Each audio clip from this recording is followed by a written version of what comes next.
What is going on, my Atomic Cycle Works friends? You got a special bonus video here today because we actually put all of our videos on all of our YouTube channels on hiatus for a little bit. We have a lot of work to do. It's tough to make these videos. I really amazed by these people that could do these videos all the time and function and do a business and work and do what they do.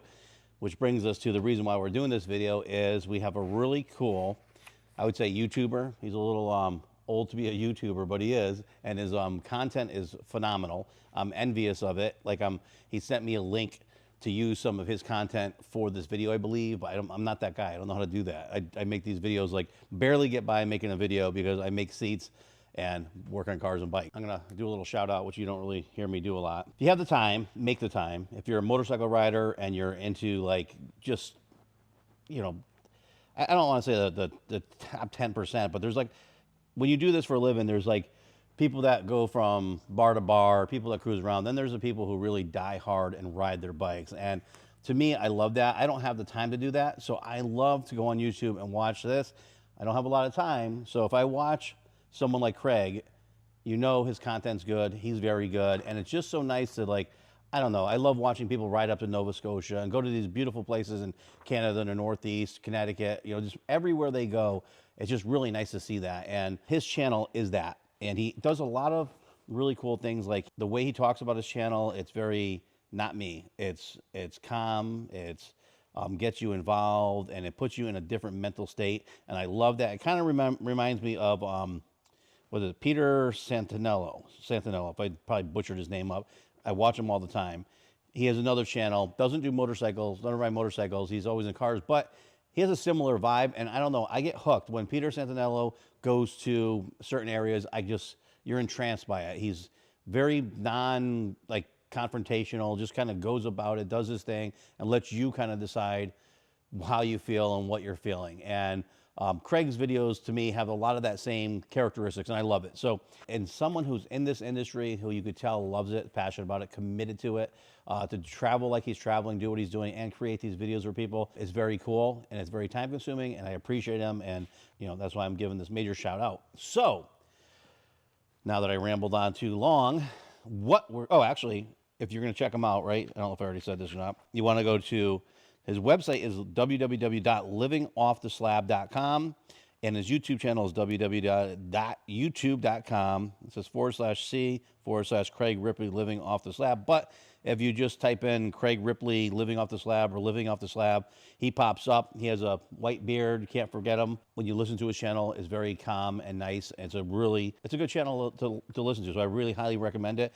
Plus, a lot of us, whether you're getting older and can't ride like you used to, but you still want to be around it, it gives you that feeling of being out there and seeing stuff. And the way he narrates it, a lot of it really kind of brings you into where he's at and what he's doing. And I do love that part about him. It's just really good content, I feel. So again, I don't want to sound too crazy about it, but I do highly recommend him. When he reached out, he wants to modify the seat. And what is tough about these seats?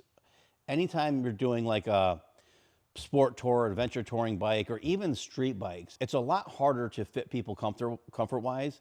The positioning's not really that great. If you imagine any dirt bike or any sport touring or adventure bike, you want to be up a little bit because these gentlemen and women ride their bikes. They go through dirt roads or going down over rocks and all that stuff. So you need some clearance because you don't want to be bottoming out, which means the bike's up. The worst thing for a rider is to be high. When you're up really high, the bike's top heavy, if you're not super tall, a lot of times you're vertically challenged and your feet aren't flat foot on the ground, you're on your tippy toes, or worse, sometimes you have to lean the bike over just to get one foot down. So all that stuff really kind of fights against each other. So what the manufacturers do to solve this problem is they give you a lower profile seat with not a lot of foam on it and a shape that's not really conducive to great riding. And it's tough on these bikes too, because street bikes, a lot of people will lean completely forward on them. You're like this. And when you're leaning forward like this, a lot of times you have a bag underneath you. You're just in that position, steady, and you're not really moving around. These have a weird spot where you want to sit more upright. And when you do that, you're sitting more upright on the rear part of the seat, which is vertical. And this seat, they did add a lot of foam. When you do that, it brings you up higher too. Most of them don't have this much foam, and this is a softer foam. So if you were actually sitting back in the back part of the seat, it's gonna break down and you're gonna feel that plastic seat pan. There's a lot of challenges with these bikes, and I Love doing them because I love a challenge, but I do hate doing them because it's really hard to fit people on there. Certain people with back problems or sciatica and different things, they really could make it difficult to get a bike seat that's comfortable on these bikes. But we do really well. Certain bikes that are really tough, all of the adventure touring bikes and sport touring bikes are challenging. BMWs, everything, it's all a challenge. Scramblers, we've done a lot of them, and they're actually a very, very, very challenging seat to do. But we actually kind of have a good system down, and I can honestly say that we get it the best we could get it. So let me just see. So this is, I believe this is a brand new Scrambler. It's like only like a year or two old, I believe. It doesn't have the year on here, which I'll have to look it up and I'll add it in there. What's cool is Craig did what we always do. So if you go to atomiccycleworks.com, we have a button, a link for a questionnaire. And you could fill that whole questionnaire out, and it really helps us to have all the information to build you a seat. You don't have to be as elaborate, but the more elaborate you are, the better we are able to make that seat for you. And then we also have a spot where you could upload photos, right? So you could take pictures of you on the bike in your seating position or with a rear passenger, and it helps me see exactly where you are position wise. Some people like to sit back, some people like to sit forward, and you could tell if the bars need to go up or any of that stuff. And then there's also a spot on that form for you to say, how you like to ride. Do you like to feel down and low in the seat? Right now, are you too top heavy? Do you feel like you're falling forward? Do you feel like you're falling backwards? You have pressure on your inner thighs, tailbone issues, cheekbone issues, butt burning. There's all these things that you just want to put all that information in. And then once I see that, and I see a picture of you riding the bike or sitting on the bike and a picture of your bike, because let's face it, one of our challenges is that I love this industry. I've been in it since I was a kid. And I like to, unfortunately, I like to deal with the problems and fix them for people. But what happens is it takes it from making a production seat where your normal seat manufacturer just throws injected foam, sewn seat covers together, staples it on, boom, out the door, to we have to actually listen to you, listen to your problems, listen to what your concerns, and address those. It takes a lot longer. So it's not just about doing the seat. And we get a lot of people that will drop their seats off or ship them to us and be like, how long does it take to do a seat? I could just drop it off. I should be able to pick it up in a few hours. They don't understand that you're also dealing with customers, previous customers, making sure that they're good, that they enjoy their seat that they did. If there's any problems, you have to address those. You're dealing with future customers, talking to them, learning their ins and outs of what they need to have done on their seat, and trying to really pay attention, because it's very easy to say yes, yes, yes, and then do a seat and ship it back to you. But to actually listen to the person and do a seat that you're really trying to make comfortable for them, that's what we're about. So you'll hear me talk us out of sales a lot, because a lot of times people will want gel. And gel actually is not always the answer. It's for specific things. So someone calls me up for gel, I might change it. If they say, put a new seat cover on it, change the foam, these are my issues, I need gel, I might tell you, you don't need gel, because by adding gel, it's gonna do this, this, and that. There's a lot of different things that we have to do to listen to what you do. So if you're a patient person and you want a nice seat, something built specifically for you, to you, and the way you want it, that's where we come into place. But if you're not a patient person, please hit the road, Jack, and don't come back. I know that sounds bad, but we really enjoy doing what we do, and being badgered by customers who want it like Chinese seats overnight. It's not our thing. So I just like to get that out there. But anyway, I am going to go through and tell you what we're going to do on the seat. And then I got to get back into figure out how to make videos, because it's been so long. You can see I'm awkward on the camera. I'm using different equipment than we used to do, and different lights. Got lights back there. So I'm kind of a little bit out of this. So thank you, Craig, for getting me back in it, because I wasn't planning on doing it until September. It's kind of nice to just give it a try run before we do our new videos and our new segments and how we're going to be doing this. Back to the motorcycle seat. That's what we're here for. Sorry, I rambled on. And here we go. We have, actually, I'll put this behind here.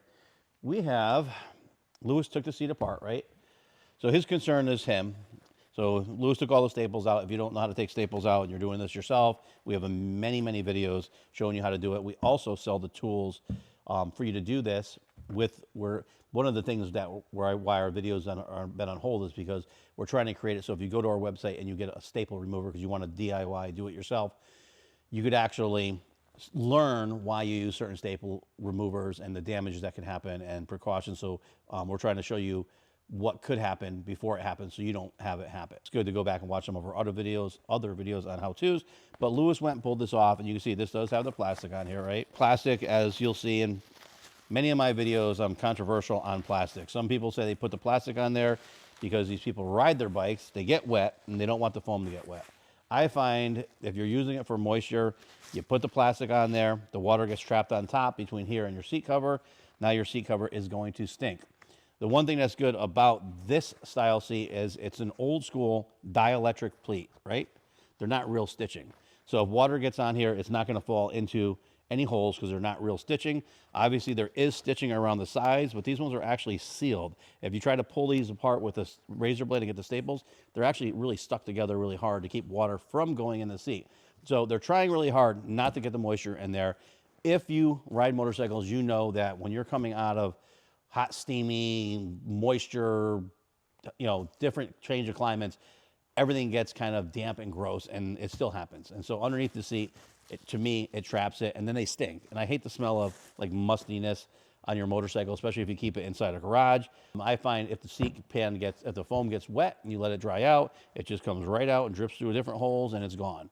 And you don't have to worry about it. So I'm not a big fan of the plastic, but you do what you do because it's up to you. I've been doing this for 30-something years now, and I don't like plastic. So that's pretty much it. We only use plastic on certain seats, like car seats sometimes, when you have to move them around because the seat covers will slide around. There's certain instances here I am. I did just do this on a king queen seat because the back was so pointy and so long. I put the plastic on the top just to pull it down so I can maneuver it because it's really challenging to do it because it's upholstered on both sides. We had a front and back. So that was a challenge. Anyways, here's his seats. We'll give these back to him because they are brand new. We are modifying the seat, but if for some reason he thinks our seat covers suck, he could always put these back on and go from there. I don't like to throw these things out. So covers go off, plastic's going off, and then we are going to talk about what we're going to do to it, some of the comfort options and issues that we find with all of these seats. These ones here, believe it or not, these do have more foam than a lot of the average motorcycle seats do. A lot of these bikes, they only have maybe a ½ inch of foam, but when you look at it, there's certain things. So see how wide it looks from the side? And then you flip it upside down and you see this big gap here. The seat actually goes up here. So that's why I say, even though that looks really thick, that's only maybe 3/4 of an inch before it hits the foam. Maybe, yeah, right about there. Obviously, he has his inner legs are rubbing. So we're going to shave this down, narrow this a little bit. What I like about it is it will give you more flat foot and more flat stability. And you can, to me, never have enough stability on your motorcycle, especially when it's a adventure tour, sport tour. Our camera's going off. By doing that, I love it, but there's problems. If you shave it too much, now you're falling forward all the time. So if you look at the way Craig's riding his bike, he's down like this. If he's falling forward more, it's not going to help him out. So I got to be careful because I don't want him falling forward more. I do want to shave this so he doesn't have this pressure, but I do want to relieve any issues he has on long rides for his cheekbones or soreness or any of that. Luckily, since we're doing a different cover, we could actually change the shape of it. So what I'm going to do is really analyze the pictures he sent and get him in a position based off, because to me, his hands are lower than he is. He's up pretty high. I feel he needs to come down a little bit. It would tremendously help with the center of gravity of that bike. Like I said, top heavy bikes suck. Going around a corner and you feel, riding on top of a bike like Big Bird is horrible. When you're in the bike and you feel like you can handle it, it's good. And we're going to get him closer to that and hopefully he likes it. Now, with the gel, I am putting gel in the seat, right? Even though we have foam that we're modifying, we're going to put some orthopedic gel in here because he rides. He rides a lot. And you'll hear me say for a lot of years, we were putting gel in seats and we were getting a lot of people complaining and wanting it removed. And also, I was not a big fan of it in the beginning. But in the beginning, when I did this 30 years ago, we were doing a lot of really custom Harley Davidsons and just radical seats. And what was happening is people are trying to tour their soft tails, tour some of the regular, not street bikes, but regular cruisers. And they really aren't made for big hauls.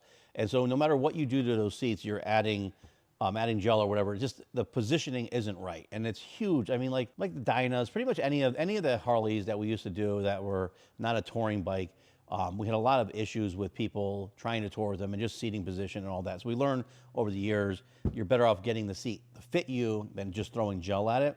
But what I also learned the hard way is I don't ride a lot. I don't have a lot of time to go out and spend 10 hours on my bike. I just don't. I would love to. It's like a dream of mine to be able to just get on and just leave.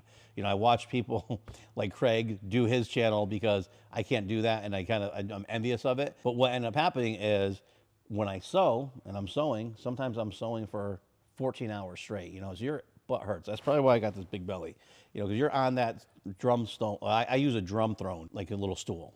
And they have foam on them and they're decent for playing the drums and stuff like that. But when you're sitting on that thing for 6 to 12 hours or whatever, on and off all day long, your cheeks hurt, and I don't care. So one day I was like dying, and I had to do it, had to get it done, and I threw a piece of gel on the throne. After 6 hours, I was like, wow, it wasn't hurting. And I was like, oh, wow. And so that's when we started telling people to try it out. We actually experimented. We used to, years ago, we would actually do tests for people that manufactured gel and different comfort things for motorcycle seats. I mean, some people might remember Swoosh. They had made a bag of chemicals and you would sit on it and stuff like that. We had run a lot of studies for all these people to do that. And as we were doing that, we learned that orthopedic gel over a long haul really helps. And then you start thinking about it and you're like, these individuals that are stuck in a wheelchair for their entire lives, the orthopedic community goes through this to create something that you could sit in a wheelchair your entire life and not get sores and all this other stuff and do the best they possibly can. So us stupid bikers are not going to come up with anything better than the medical industry. Although maybe we will, who knows? Medical industry is scaring me lately. Anyways, the gel is good for that. So if you have sore cheekbones, that's it. Sore cheekbones or butt burning, right? Sore cheekbones or butt burning. Yeah, that's it. That's the only time you're going to put gel in there. So because he rides for a long time, we're going to put gel. I'm going to put it down a little bit lower so he won't feel anything. He's going to sit on this thing and not feel gel for 30, 40, 50 minutes. And then after that, he's going to realize, I don't feel anything, because it just really absorbs the road vibration. One thing which I tell people all the time now is, if you go to a movie theater and you sit in a big cushy chair for an hour, you're going to fidget. You want to get up and stretch your legs out. So it's almost impossible to make a motorcycle seat that you could get on a bike and stay on it for 10 hours straight without getting off and stretching your legs. There are people who do that. You just go hard and you go gas station to gas station. You put a lot of miles on. These are the best options. There's not a lot of options left. You sculpt the seat to you riding that bike, and then you put the best products in that seat to make it happen. And so far, these are the best. We've tried them all. Besides the Swoosh ones, we've done the air bladders. We've had horrible success with air bladders. Probably 2 out of every 1,000 people who would come in with an air bladder liked it, swore by it. We had problems where you put them on, they pop.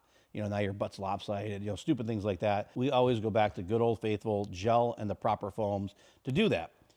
This is going to be one long-ass video. We might have to split it up into a couple things because I am giving you a lot of information, because what's funny is the YouTube makes things so accountable. So now we're doing the seat for an actual person who rides their bike. He's going to get on this bike and he's going to tour on it.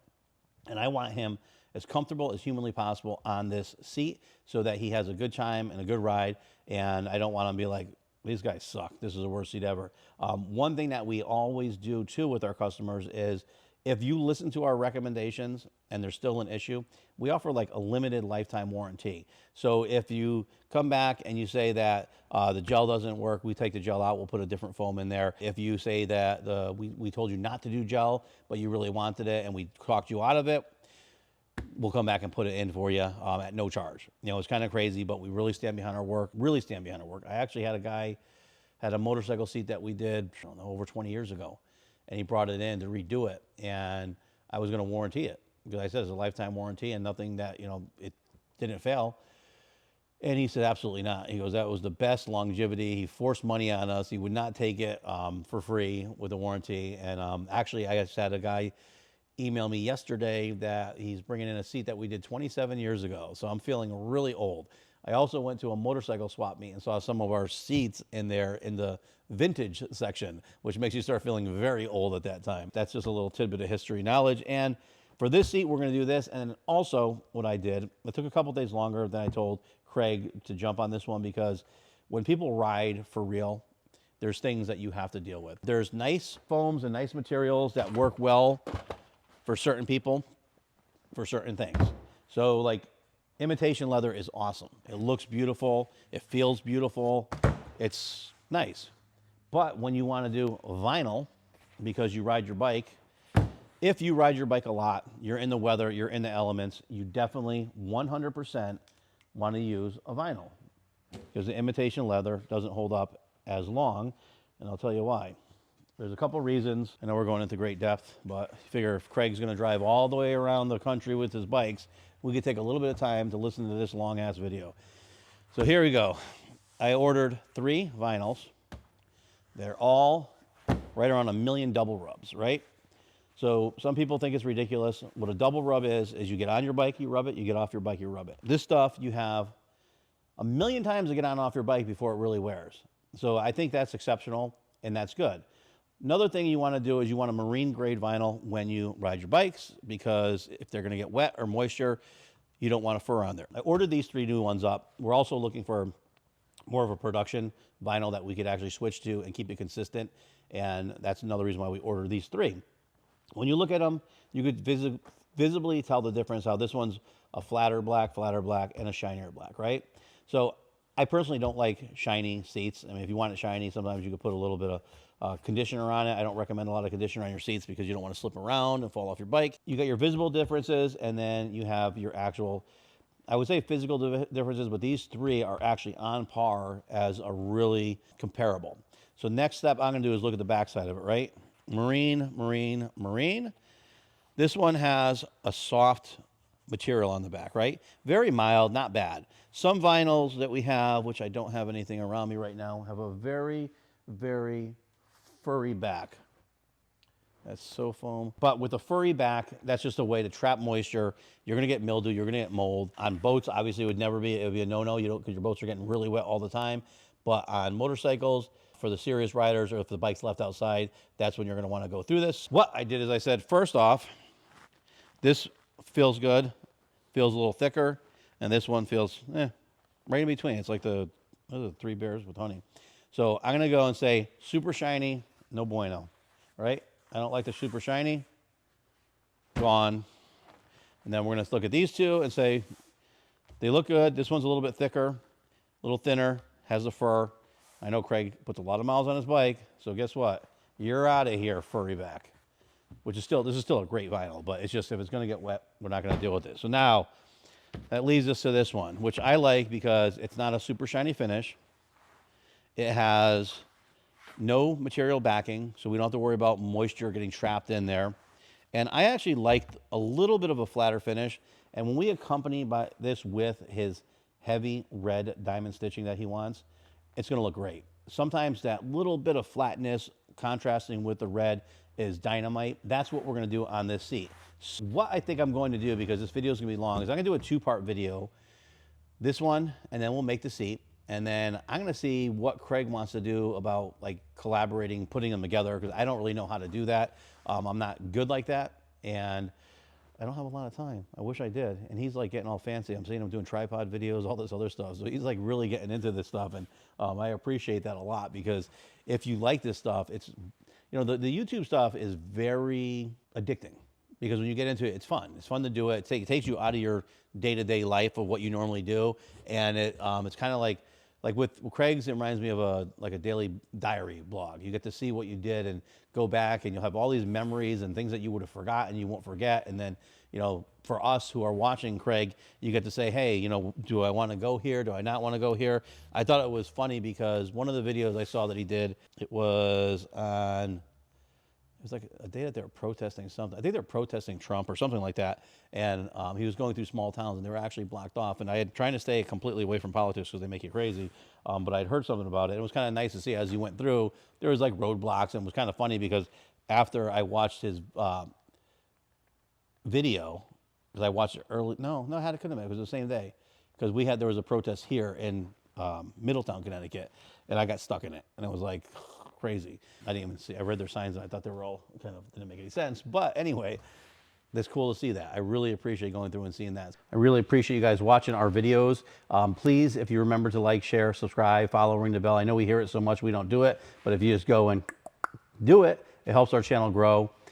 We love to link up with other people like Craig, so it's kind of cool for us to be able to do what we do, but the only way we could do it is if you share our content and let other people know about us, and we appreciate that. So please stay tuned and watch part 2 coming up, because on part 2 we're going to finish the seat. The reason I cut it short is we went into great detail about a lot of stuff, and we're going to continue to do that on the build process of the seat. I don't want to rush through it. I want people to see what we do. I want Craig to know what we did, and then you can see that we do it from our hearts with passion because we love what we do and we are committed to our industry. Thank you.